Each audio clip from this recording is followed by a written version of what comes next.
Okay, so I'm just going to correct the homework. So I'm asked in each of these questions remove the brackets and simplify. So this one I have 2x times x, 2x times 3. So I draw my arrows like so.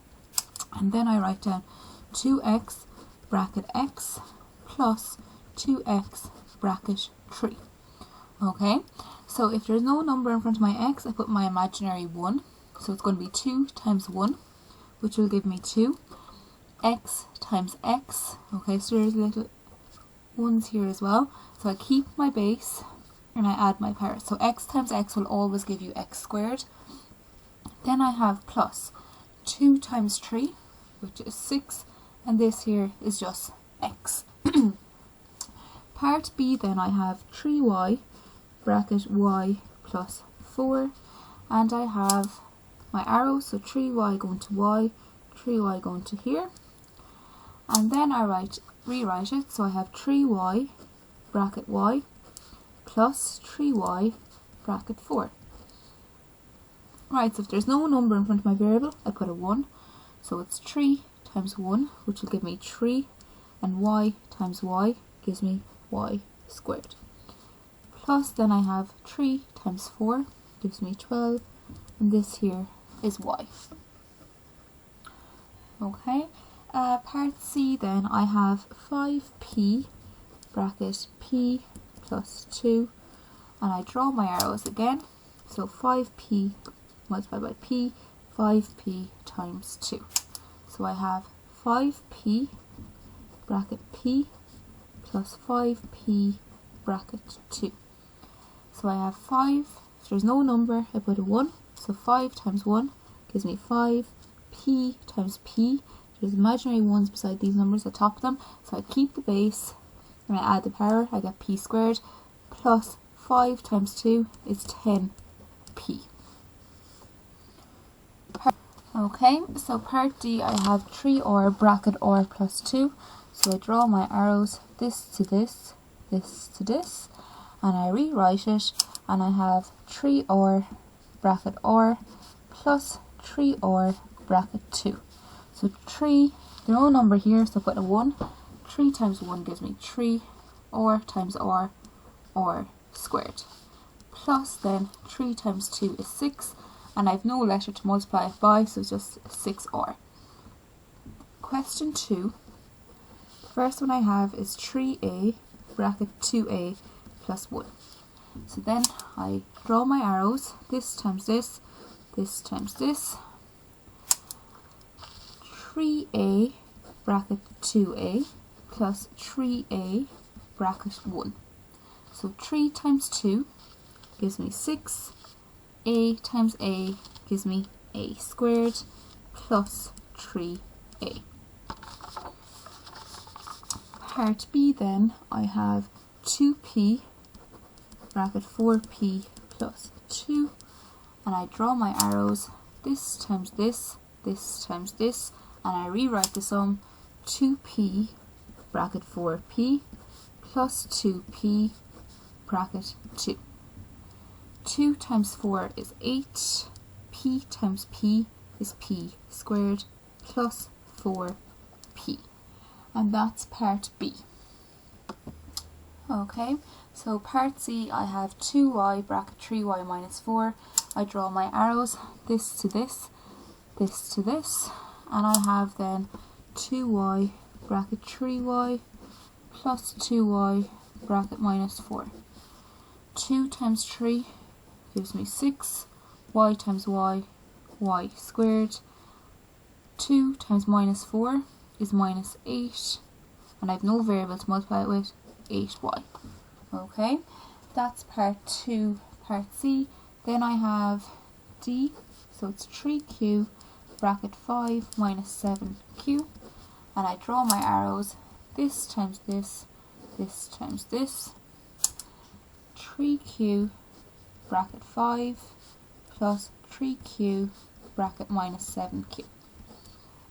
Okay, 3 times 5 is 15.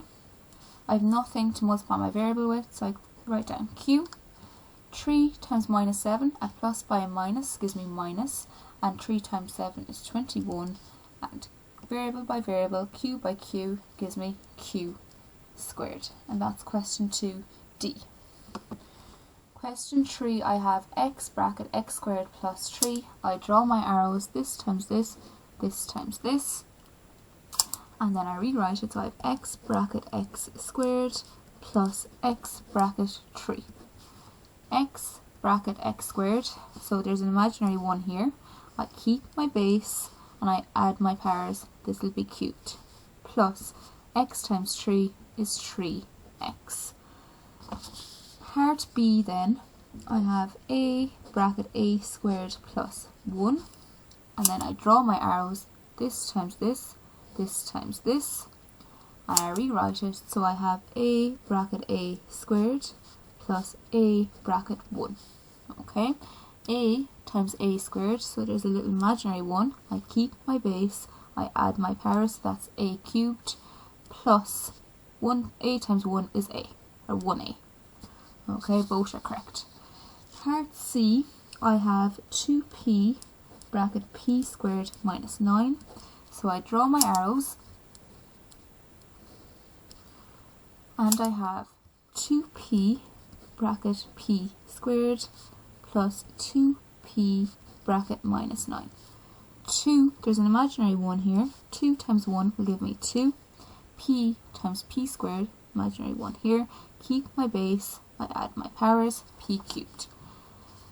Plus by minus gives me minus, 2 by 9 gives me minus 18, and I have p there. So that's my final answer, and that one is part C. Part D, I have 3y bracket y squared minus 5. I draw my arrows. So I will rewrite this as 3y bracket y squared plus 3y bracket minus 5. So there's an imaginary 1 in front of this. 3 times 1 is 3. Y times y squared is y cubed. Then I have plus by minus. That will give me minus 3 times minus 5 is minus 15. Y. Question 4. A, I have 3a bracket 2a squared plus 1. I draw my arrows. So 3a bracket this, 3a to 1. I rewrite it as 3a bracket 2a squared plus 3a bracket 1. Coefficient by coefficient, so 3 times 2 is 6. A times a squared, so there's an imaginary 1. I keep my base and I add my powers, so that's a cubed. Plus 3 times 1 is 3 and a. That's question 4. B then, I have 2p bracket 2p squared plus 2. So I draw my arrows, this to this, this to this, and I rewrite the sum. So I have 2p bracket 2p squared plus 2p bracket 2. 2p bracket 2p squared, so 2 times 2 gives me 4. P times p squared, so there's an imaginary 1, I keep my base, which is p, and I add my powers, so 1 plus 2 gives me 3. Plus 2 times 2 is 4p, and that's question 4b. Question 4c then, I have 7a bracket 2a squared minus 4, so I draw my arrows, this to this, this to this, and I rewrite the sum. So I have 7a bracket 2a squared plus 7a bracket minus 4. 7 by 2 gives me 14. A by a squared gives me a cubed. 7a times minus 4, so plus by minus gives me minus, and 7 times 4 gives me minus 28a. So that's question 4 part C, and one final one, y bracket 2y squared minus 1. So this is D. I draw my arrows. So I have 3y bracket this and this, and I rewrite the sum. So I have minus 3y bracket 2y squared minus 3y bracket minus 1. Minus 3 times 2 gives me minus 6. Y times y squared gives me y cubed. Minus 3y times minus 1, so minus by minus gives me plus. And I have 3 times 1, which is 3. That's your phi.